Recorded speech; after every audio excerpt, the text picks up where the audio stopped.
Starting with the topic of endocrinology, and we'll be dealing or related topics of endocrinology. And today I'll start with pituitary gland, its anatomy, its physiology, and the disorders associated with pituitary gland.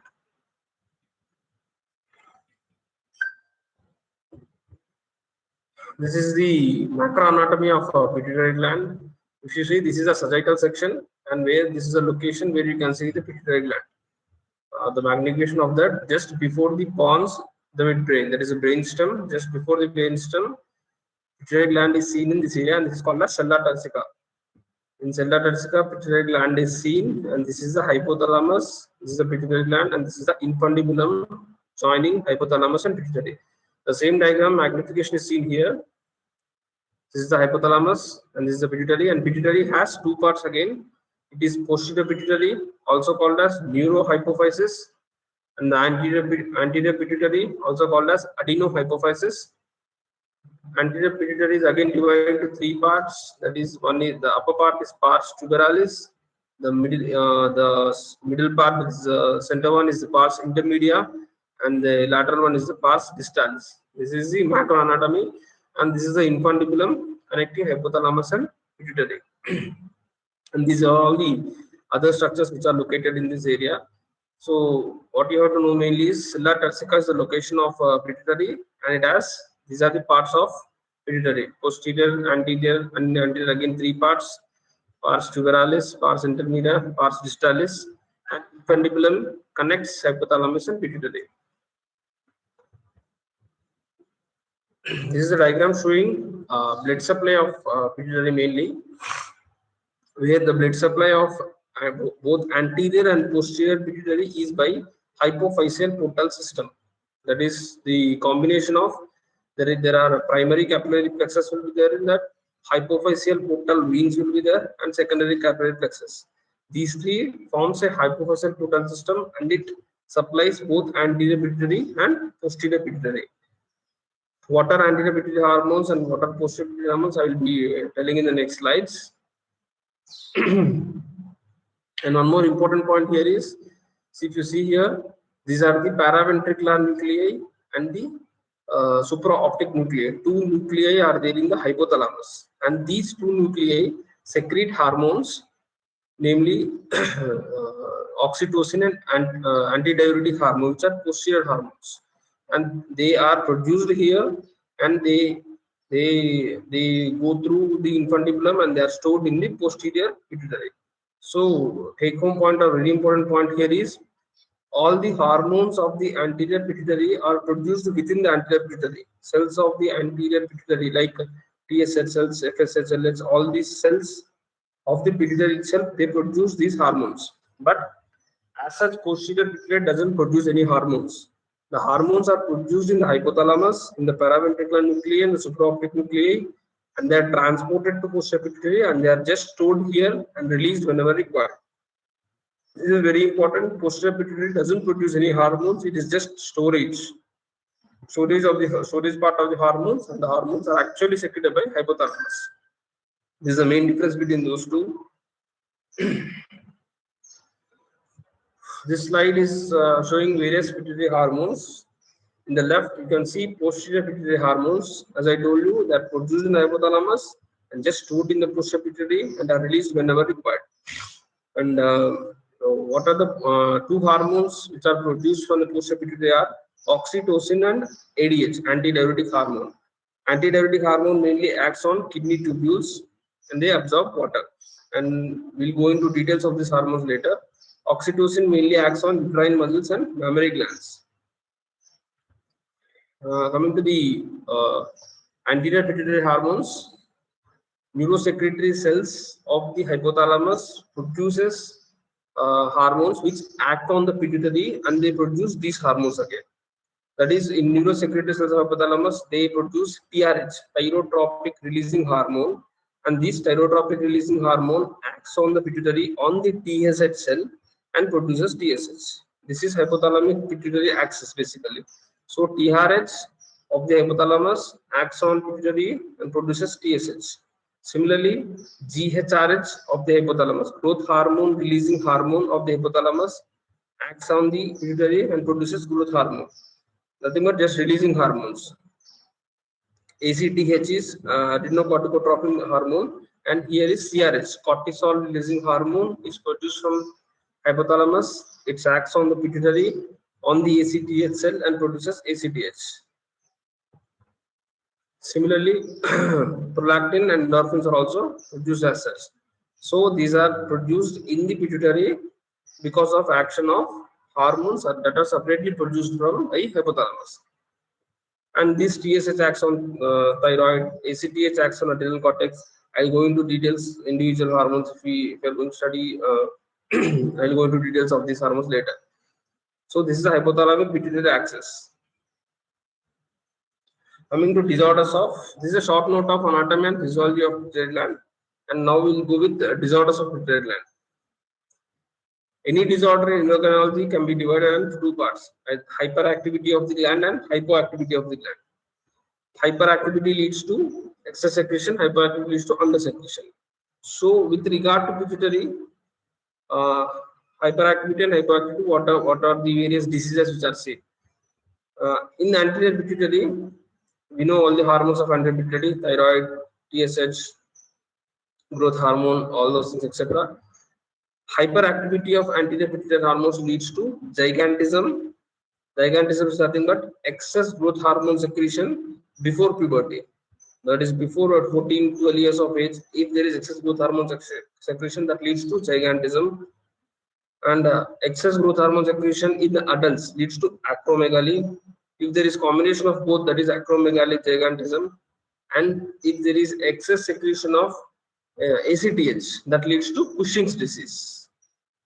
So basically, hyperactivity of anterior pituitary hormones, Cushing's disease, and acromegaly. These two are main important diseases. And one more thing is prolactin. If there is hypersecretion of prolactin, also there will be hyperprolactinemia. Not mentioned here, but that is also one more disease. So three main diseases of hyperactivity, hyperactive pituitary gland are Cushing's disease, hyperprolactinemia, and acromegaly. And thyroid we will see separately. Hyperthyroidism, hypothyroidism, and dealt it separately as a separate topic. And if you see for hypoactivity, again same thing. Hypoactivity of growth hormone leads to dwarfism, that is short stature. And hypoactivity of entire anterior pituitary hormones is called as Simon's disease. It's a rare disease. I'll be telling in detail about these things in next class. Similarly, for posterior pituitary, mainly antidiuretic hormone is one which is involved in it. Oxytocin has no much role. It is seen only during pregnancy and lactation period. Only oxytocin is released in the body. So excess secretion of this antidiuretic hormone leads to a condition called SIADH, that is syndrome of inappropriate hypersecretion of ADH. SIADH, excess secretion. Under secretion leads to diabetes insipidus. If there is hypoactivity of both anterior and posterior pituitary in common, then it leads to a condition called dystrophia adiposogenitalis, where the total pituitary is lost. And there is hypoactivity of anterior pituitary hormones is combinedly called as hypopituitarism. Like hypopituitarism is a condition where all the anterior pituitary hormones are deficient, not posterior pituitary. That is the difference between hypopituitarism and dystrophia adiposogenitalis. In hypopituitarism, only anterior pituitary hormones are deficient, whereas in dystrophia adiposogenitalis, both the anterior and posterior hormones will be deficient. So this table is important. Based on this table only, we will be discussing all the pituitary hormones. So now in today's class, we'll be dealing with hyperactivity of anterior pituitary hormones. That is mainly we'll go with acromegaly, we'll go with Cushing's disease and hyperprolactinemia. We'll start with hyperprolactinemia. Hyperprolactinemia, as you know, it is excess secretion of prolactin. So prolactin is more in the body. Because of that, all the symptoms are seen. So that is increased prolactin secretion by the anterior pituitary gland. So what are the common causes of hyperprolactinemia? Most common cause of hyperprolactinemia is stress. Stress itself produces a lot of prolactin in the body, and that is the most common cause.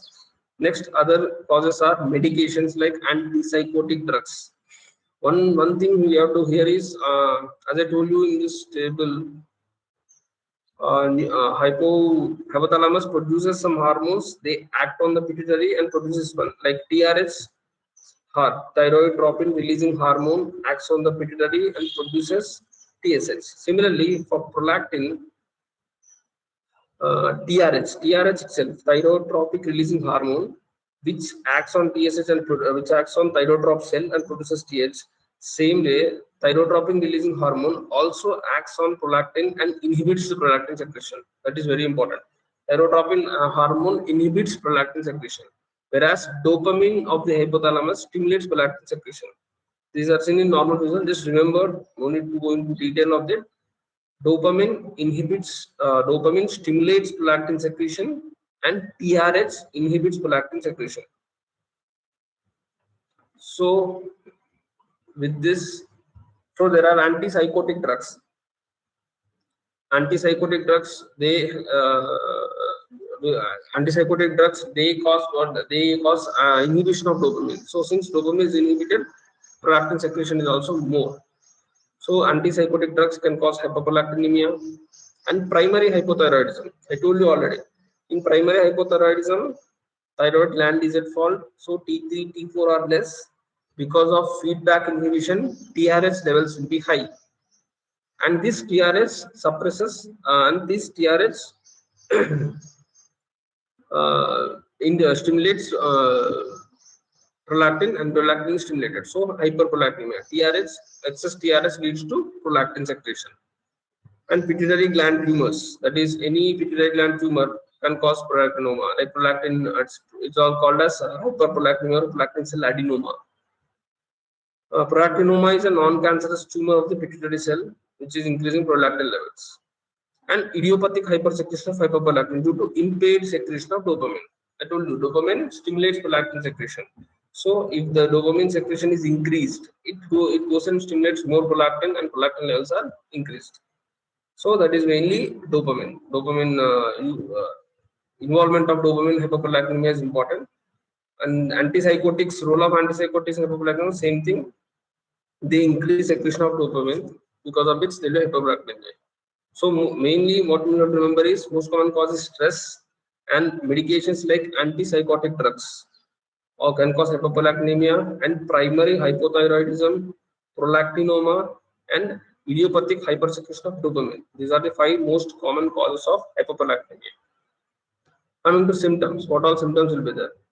Normally, function of prolactin is to stimulate. It goes and acts on the mammary glands and stimulates, produces breast milk. So galactorrhea, because of excess secretion, there will be galactorrhea, excess production of breast milk. So galactorrhea is an important point. And prolactin also acts on the reproductive hormones, that is testosterone, estrogen, FSH, TSH, and inhibits them. So if there is hyperprolactin levels, they start inhibiting the estrogen and progesterone levels. So that's why, because of less estrogen, women develop oligomenorrhea, amenorrhea, and infertility because of hyperprolactinemia. So all your reproductive hormones will be suppressed. And hirsutism is also one symptom, feature because of low estrogen content. Hirsutism is also a feature of hyperprolactinemia. In men's, all your reproductive hormones are required for bone strength, bone formation. Since your reproductive hormones are not there, they go into osteoporosis, and since testosterone is also suppressed, they can have impotence and gynecomastia. So basically, reproductive features. Galactorrhea is the most common symptom, and other than that, all your reproductive symptoms will be there in hyperprolactinemia. And if you see, in common for all your pituitary tumors, any pituitary tumor can cause compression of the optic chiasma, causing visual field defects, as I shown here. In this diagram, if you see, this is the optic chiasma, where the optic nerve passes like this. Optic nerve crisscrosses like this. So any pituitary tumor here enlarges and compresses the optic chiasma, causing visual field defects. So visual field defects are common for all the tumors. So these are about symptoms.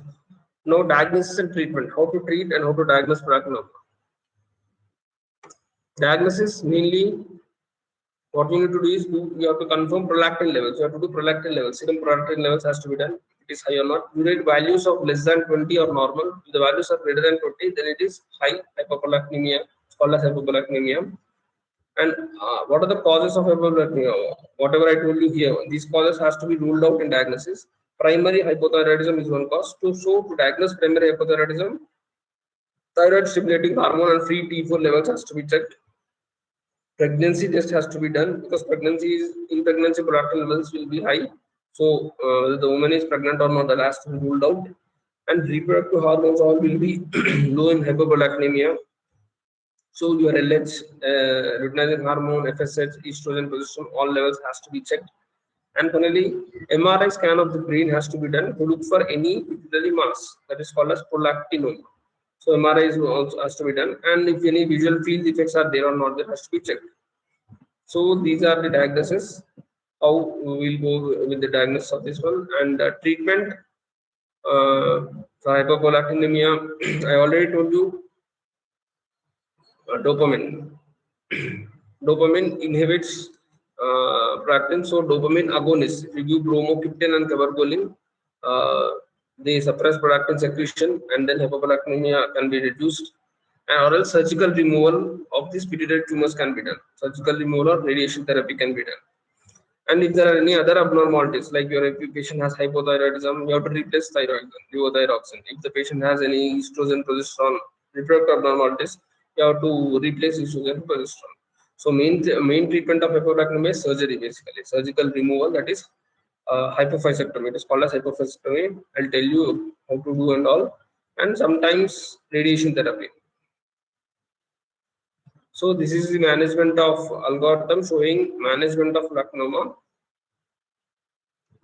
First, I already told you, and I will summarize here.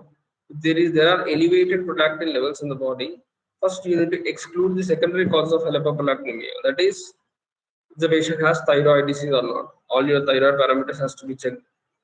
Or if the patient is on any drugs, antipsychotic drugs, those has to be ruled out. If all the secondary causes are ruled out, then you have to go for pituitary MRI has to be done to look for any pituitary mass.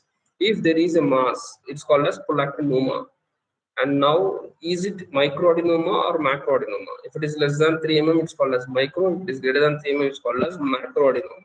If it is microadenoma, very small size, you have to start dopamine agonist.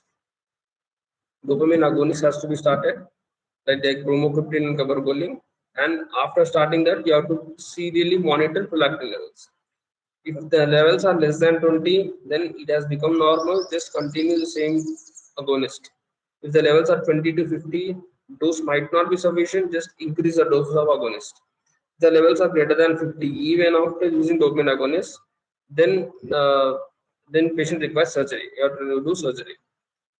If it is macroadenoma, that is size is small, then you have to check for visual fields, because macroadenoma can compress optic chiasma and can cause optic nerve defects. So visual fields has to be checked, and you have to test pituitary reserve function. What is this pituitary reserve function? Is you have to check the other hormone levels also, along with prolactin. You have to check thyroid TSH levels. You have to check ACTH levels and all.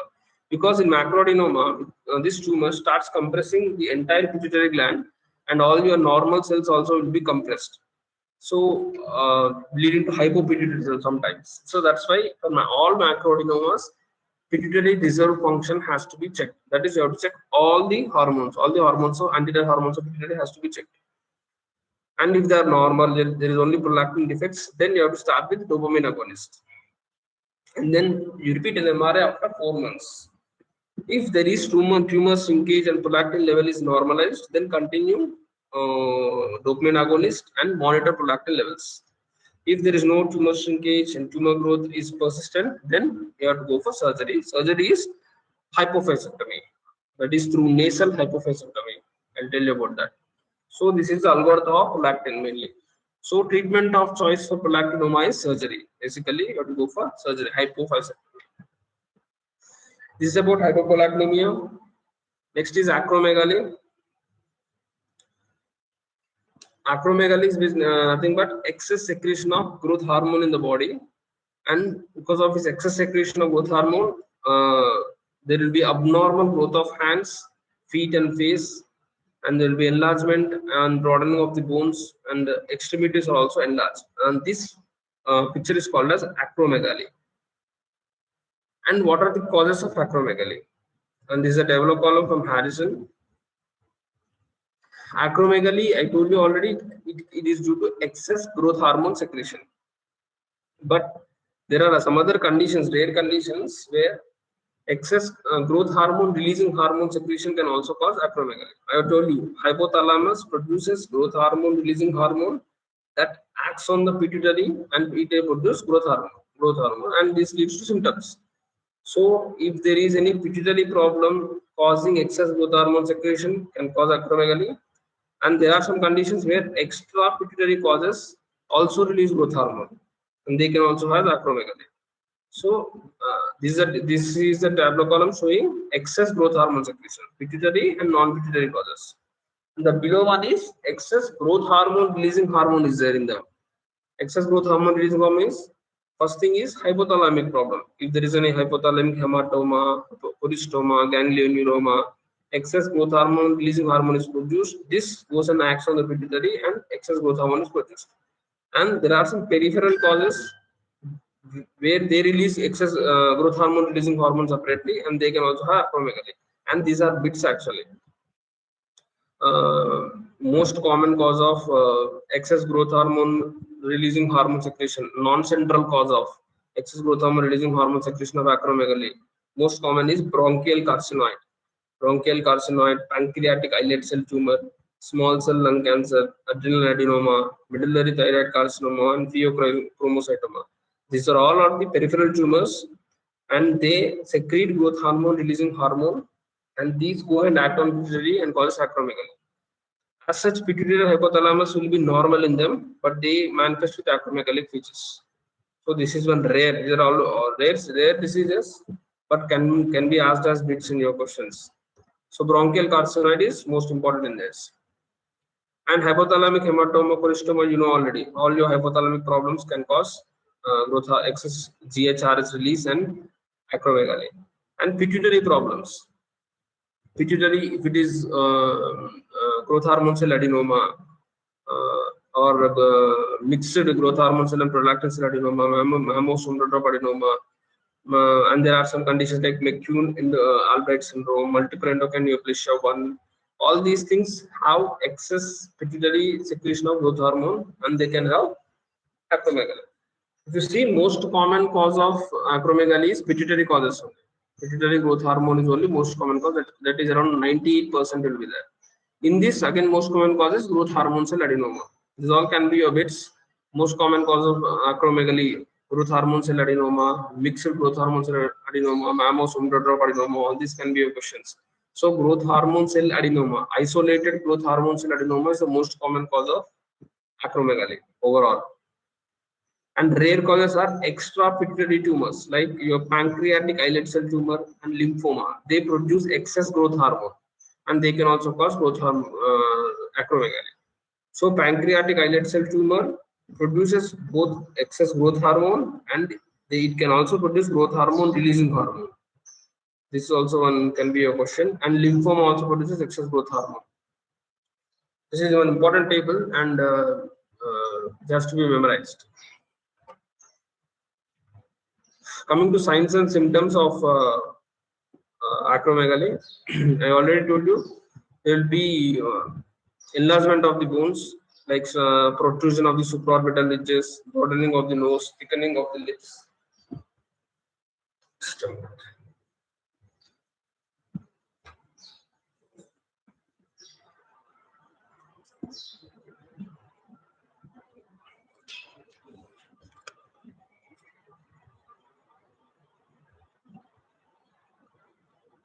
Yeah, protrusion of the supraorbital ridges, thickening of the lips, lower jaw prognathism, and face. These are all called as acromegalic features. Face with these all features are called as acromegalic faces. This is a diagram showing that this is a normal patient, this is an acromegalic patient, where you can see the height and your facial features, broadened nose, and this is the feature peripheral acromegaly, where the hands and length and all are more. See, the leg is also more in size. And in them, thyroid, parathyroid, adrenal gland shows hyperactivity sometimes. And acromegalic patients are predisposed to develop diabetes mellitus. They can have hyperglycemia and glucosuria, causing diabetes mellitus. They can also develop hypertension, and they can see if there is macroadenoma, there is big size, it can lead to visual disturbances. That is bitemporal hemianopia, that is partial blindness where vision is missing in the outer half of the body, both the right and left visual fields. This is a diagram showing that. See, the two eyes will be there, and this is the optic tract where the nasal fibers, temporal fibers will be going. We will be more dealing more of this in the neurology class. This is the optic capsule where both the nasal fibers will be crossing, and just above here pituitary gland will be there. So if there is any excess growth of that, it starts compressing this one, and that leads to bitemporal hemianopia. That is, both the lateral fields will be lost. Like this, the visual field will be, the nasal field will be normal and the lateral will be lost. So these are the symptoms, visual field effects, and features, the facial features. So how to diagnose? What are the diagnostic tests we do for the acromegaly? First is screening test. What the screening test for acromegaly is oral glucose tolerance test. In normal patients, if you give amount of glucose to them, and with this glucose, once after the administration of glucose, the growth hormone levels in the body will decrease normally. But in these patients, if we give glucose and then blood samples will be taken before and after the patient drinks the glucose, and in normally there will be hormone levels will drop. But in these acromegalic patients, the patient growth hormone levels will remain the same, and his body, so that it is if it is remains same or if it is high, it indicates that there is excess growth hormone in the body. So that is a sign of acromegaly, and it is only screening test. Oral glucose tolerance test. Patient is given glucose, and before giving glucose, we will take blood tests for monitoring growth hormone levels, and after that also we will take growth hormone levels and we will compare it. And there should be a decrease in level for normal patients. If there is no decrease, if the level is same, then it indicates acromegaly. And this is screening test. What is confirmatory test? Confirmatory test is measuring growth hormone levels. Growth hormone levels in the body. That is confirmatory test. And one more is insulin-like growth factor. See, insulin-like growth factor is a hormone produced by the liver after action of growth hormone. Means growth hormone acts on growth hormone receptors on the liver, and after the receptor action, the liver produces insulin-like growth factor. And the simple formula to remember is growth hormone acts on the growth hormone receptors present on the liver, and after that, in a sequence of steps, insulin-like growth factor 1 will be released. So if there is excess growth hormone, excess stimulation will be there, so IGF-1 levels will also be high in acromegaly. And finally, MRI has to be done, MRI brain has to be done to look for any tumors. So this is about diagnosis and treatment. How do you treat it? So since there is hypersecretion of growth hormone, you have to stop the secretion of growth hormone. And drugs used for that are somatostatin analogs. They are called as, like drugs, name of the drugs are octreotide or lanreotide. Octreotide is a short-acting one. Lanreotide is a long-acting somatostatin analog, and they reduce growth hormone release. They actually produce SIRH. They have separate mechanism of action, but just remember, somatostatin analogs reduce growth hormone release. It is about medical management. And there are some newer drugs in medical management of growth hormone. They are pegvisomant. Sorry, the spelling mistake here. Pegvisomant. S will be there here. Pegvisomant, which is growth hormone receptor antagonist. That is, it acts at the receptor level and it goes and binds to the growth hormone receptor, and it prevents action of growth hormone binding to this receptor. So it's basically growth hormone receptor antagonist, and the dosage given is 10 to 20 mg subcutaneous daily has to be given. These are the newer drugs. And I told you already, IGF-1 levels will be produced after receptor level. So here, since the receptor level is dropped, the level of serum IGF-1, insulin-like growth factor levels, will be low in these patients, but growth hormone levels will be high. because it is not reducing the synthesis of growth hormone. If you see here, somatostatin analogs, they reduce growth hormone secretion. So growth hormone levels in these patients will be low as such because the production is only low. Here the production is normal, but the receptor is being low. So that's why growth hormone levels will be high, but IGF-1 levels will be low. But there are some side effects with this pegozaman drug, which include lipodystrophy and injection site pains. All this can be there. And other drugs are again dopamine agonists, bromocriptine and cabergoline. They also all the dopamine and all have inhibitory effect on this one. So bromocriptine and cabergoline inhibits anti-pituitary hormones. So you can do them. This is about medical management. So on a whole, medical management, if you see, somatostatin analogs are one medical management.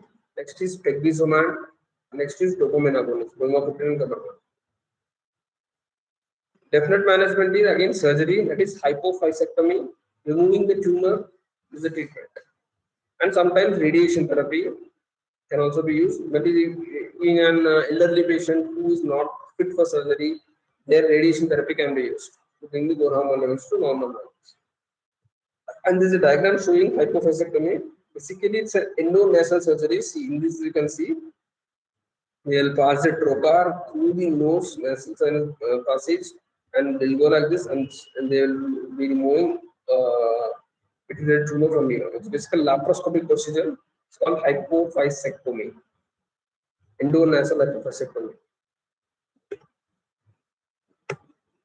And this is an algorithm showing management of acromegaly, where there is growth hormone secreting adenoma is there, and is it surgically curable or not? We have to assess how is the patient condition. If the condition is fit for surgery, if he is fit for surgery, then go for surgery directly. If he is not fit for surgery, then go for somatostatin analogs.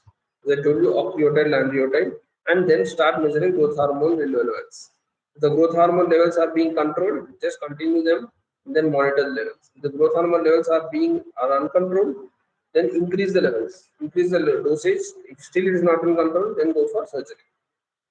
That is the main thing. No need to go into details of this diagram only.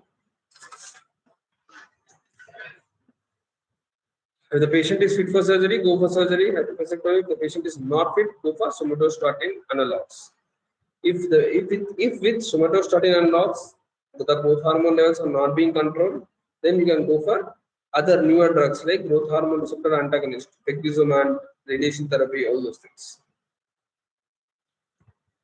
Acromegaly gigantism nothing but same only, where the growth hormone excess production is there since childhood. So there will be features of both. Next is Cushing's syndrome, that is excess secretion of cortisol in the body. That is called as Cushing's syndrome. So it can be either pituitary origin or it can be adrenal origin. If the excess secretion of cortisol is because of pituitary, it's called as Cushing's disease. If it is because of adrenal, it's called as Cushing's syndrome. Before that, I want to tell you hypothalamus pituitary adrenal axis. From hypothalamus, CRH will be produced, cortisol releasing hormone will be produced from the hypothalamus, and it starts and it acts on the pituitary ACTH cell and produces ACTH, that is adrenocorticotropin hormone, and this ACTH acts on the adrenal gland to produce cortisol. So this is the sequence of events. Hypothalamus produces CRH, it comes and stimulates the pituitary, pituitary produces ACTH, that ACTH comes and stimulates adrenal, and this adrenal produces cortisol. This is the chain of events. And anywhere if there is hypersecretion, Cushing's syndrome can happen. If the hypersecretion site is because of pituitary, it's called as Cushing's disease. Only pituitary causes are called as Cushing's disease. If the hypersecretion causes are in adrenal, it's called as Cushing's syndrome. It's total inclusion of everything. Same thing, the causes will be continued, high levels, and it can, the other causes are high stress levels in the final trimester of pregnancy can cause Cushing's syndrome.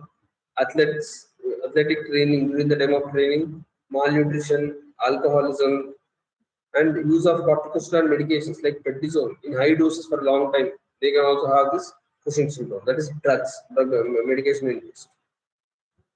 So we'll go into individual topics. Pituitary origin. What are the causes of pituitary origin of Cushing syndrome? Increased secretion of ACTH, that is adrenocorticotropic hormone levels, leads to hyperplasia of adrenal cortex, and therefore there is hypersecretion. So they are pituitary causes. What are the causes? There are pituitary cells, tumor in the pituitary cells, that is basophilic cells, or hypothalamic disorders causing hypersecretion of cortisol CRH. Even if there is hypothalamic tumors, CRH will be more, and this CRH comes and acts on pituitary to produce these things. So hypothalamic tumors and pituitary tumors comes in this category. So what are the signs? And other adrenal causes, we'll be dealing in adrenal tumors separately. There are adrenal adenoma, bilateral adrenal hyperplasia, all these causes will be there. So signs and symptoms. What are the features? What are the clinical features of Cushing syndrome? Most important is the appearance of Cushing syndrome. This is the appearance of Cushing's patient, how it appears. If you see clearly, there will be buffalo hump. The fat distribution will be very much abnormal. Where you can see this is called as moon-like faces, where the facial puffiness will be there. All these things, and there will be excess fat deposition on the back, that is called as buffalo hump, and there will be pendulous abdomen with stria, lot of stria, purple stria, white stria, and all will be there, and the skin will be very thin skin will be there. If you see that there will be central adiposity, there will be a lot of fat distribution on the abdomen, face, and hump, but your arms will be very thin arms and legs will be there, and osteoporosis is one important feature of Cushing syndrome, and there will be moon-like faces, and there will be plethora, facial plethora is one feature. Red cheeks will be there because they have Cushing syndrome. All these are the different features. Same thing is given here. Moon faces, that is fat accumulation and retention of water and salt in the face will occur. That leads to moon faces. Fat accumulation in the chest and abdomen, but there will be arms and the legs will be thin, and there will be buffalo hump, fatty portion of the back, and there will be pot belly, fat accumulation, the upper abdomen. Lemon on stick, it's sometimes called as lemon on stick appearance. This is one important term you have tried there. Signs and symptoms, critical features of Cushing syndrome, lemon on stick appearance will be there. That is nothing but this one. These are like sticks and this is like a lemon. That is thin legs with upper body is very fatty. So this is lemon on stick appearance.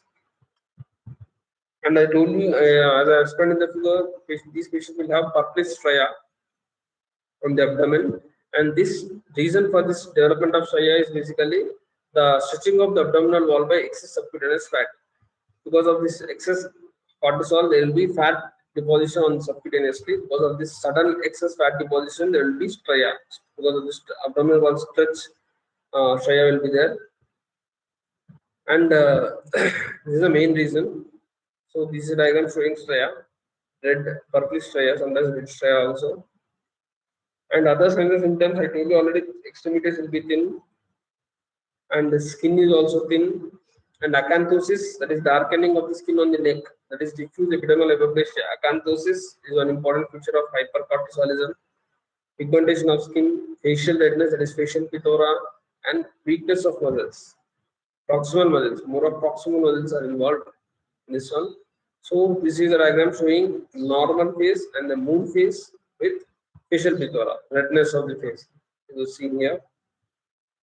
Other clinical features include hirsutism, excess facial growth, hair growth, bone resorption leading to osteoporosis, hyperglycemia as in acromegaly. This one also can lead to hyperglycemia and produce diabetes mellitus, hypertension, and because of excess cortisol, it's like giving excess steroids in the body, so there will be immunosuppression resulting to susceptibility to multiple infections, and the wound healing is also poor in these patients.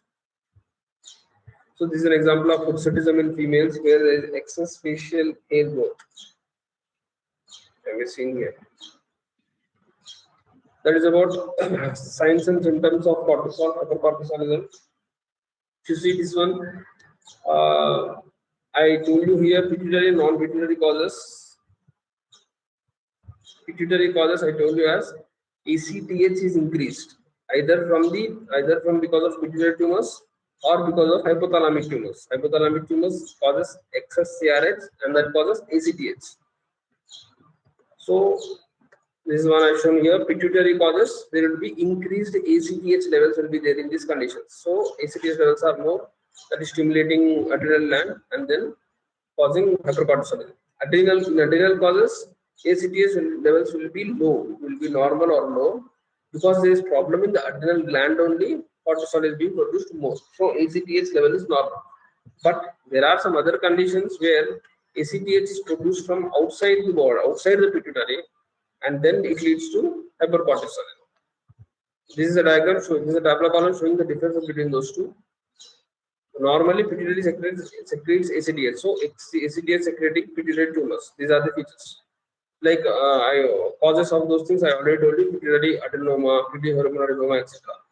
But there are some conditions where ACTH is produced outside the pituitary gland, like bronchial carcinoid, abdominal carcinoid, small cell lung cancer, thymoma. These are very important. These are questions actually. Ectopic ACTH secretion, most common cause of ectopic ACTH secretion is bronchial carcinoid. So these are the outside CNS causes. They secrete excess ACTH, and this ACTH goes and acts on adrenal gland and starts producing cortisol. So these are ectopic ACTH or hypercortisolism. This is ACTH induced hypercortisolism. This is ectopic ACTH induced hypercortisolism, and adrenal causes are called as ACH independent hypercortisolism. This is one more nomenclature. To just see the differences between these two, ACTH secreting pituitary tumors are more common in females, whereas ectopic ones are more common in males. And clinical features wise, most of the features will be the same. The differentiating features are, it will be more of slow onset. The onset will be slow, gradually over months to years, patient develops symptoms. But here, ectopic ACTH onset will be rapid. Rapid onset will be there with the rapid onset of symptoms, and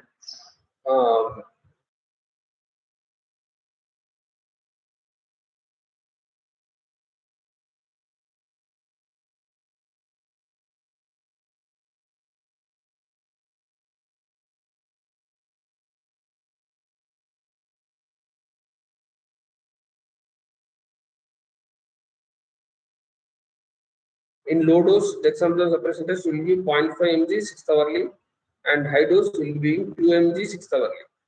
And if the cortisol levels after giving dexamethasone, low dose dexamethasone, if the cortisol levels are greater than 5, then it indicates there is hypercortisolism. See, dexamethasone suppressant test is a screening test to detect hypercortisolism. First, what you will do is you will do low dose dexamethasone suppressant test. That is, you will give 0.5 mg 6th hourly for 2 days, and then the next day you will measure cortisol levels. In normal patients, cortisol levels will be less than 5 if you use low dose. But if the levels are greater than high, so it's an indication that there is excess cortisol levels in the body. So it is in the cause of hypercortisolism.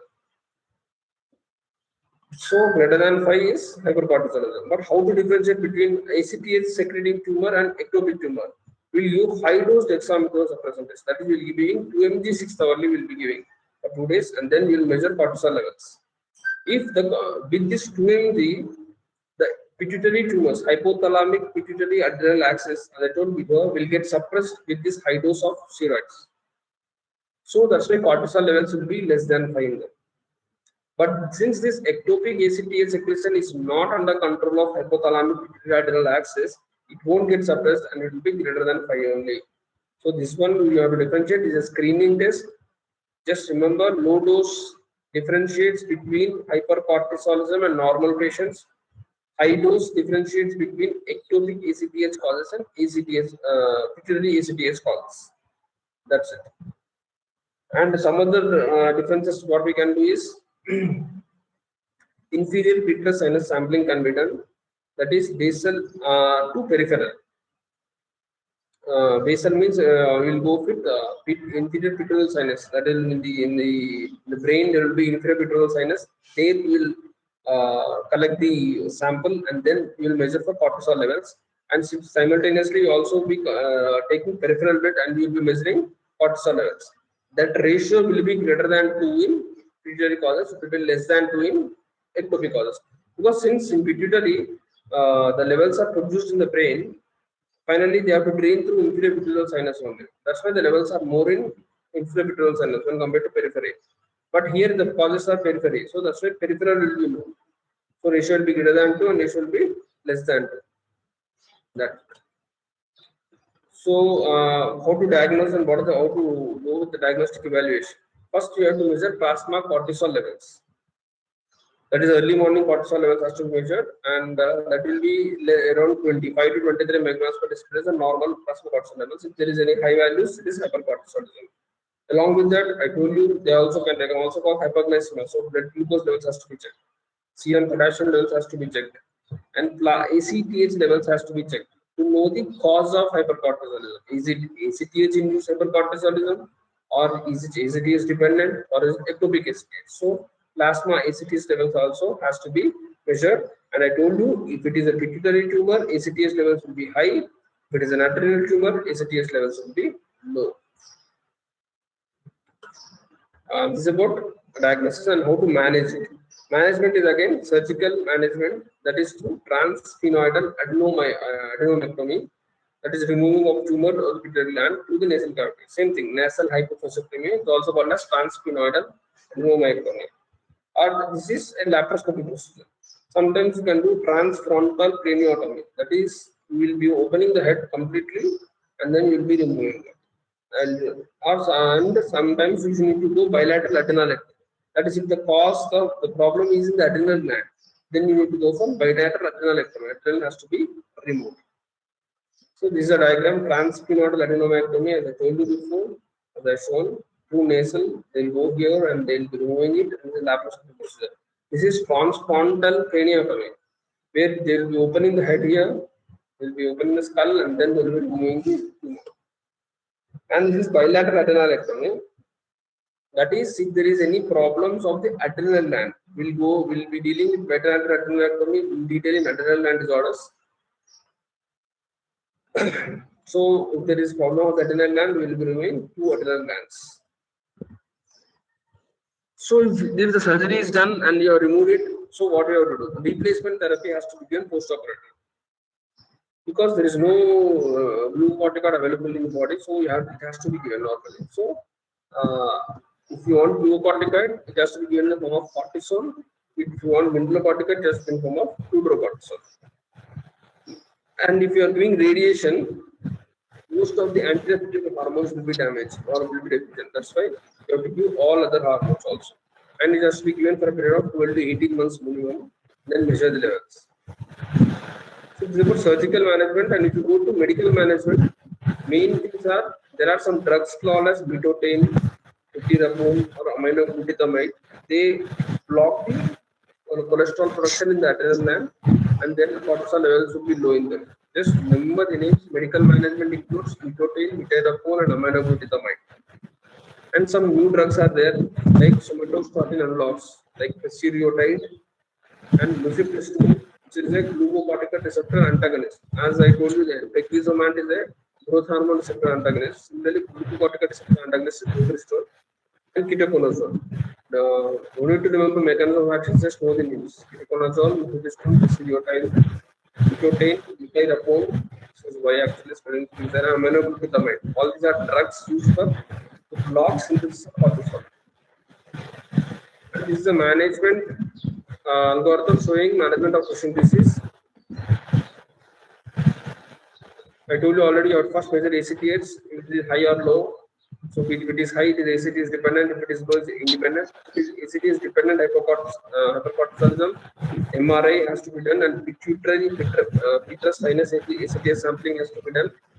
Why we will do petrous sinus ACTH sampling? To differentiate between ectopic ACTH and normal pituitary ACTH causes. So if there is adenoma, you have to go for surgery, surgical resection. Even after surgery, if there is persistent hypercortisolism, then you have to go for medical management like serotinib, mifepristone, ketoconazole, all those things. If there is cure, then just go. You have to give glucocorticoid replacement. This is a just table column showing screening tests of these tumors. What I have mentioned here, just a short note on them. So acromegaly, as I already told you, screening test to detect acromegaly is oral glucose tolerance test with growth hormone levels obtained at 0 just before giving glucose, at 30 minutes after glucose and 60 minutes after glucose. Then you have to measure levels. Normal subjects suppresses growth hormone level to less than 1, but in these patients they won't suppress. The levels will be greater than 1. Then it's indicative of acromegaly. And one more screening test is IGF-1 level. Serum insulin like growth factor 1 levels has to be checked. Prolactinoma screening test is serum prolactin levels has to be checked. Cushing's disease screening test is dexamethasone suppressing test. I already told you 1 mg is given at 11 p.m. and fasting plasma cortisol levels has to be measured. Normally, they will be less than 5. If it is greater than 5, then it is indicative of hypercortisolism. One more thing is 24-hour urinary free cortisol levels. Normally, it will be low. If it is high, means it is hypercortisolism. How to differentiate further in causes is by doing ACTH assay. It distinguishes between adrenal adenoma. There the levels will be ACTH levels will be low, and from ectopic causes, ectopic or Cushing's causes where the ACTH will be normal or elevated. So this is a screening test. How you will do acromegaly? It is oral glucose tolerance test. Prolactinoma is prolactin levels. Cushing's disease is dexamethasone suppressing test. This is about Cushing's disease syndrome, acromegaly, and hypoprolactinemia. And in next class, we will be dealing with hypopituitarism, causes of hypopituitarism and treatment and all.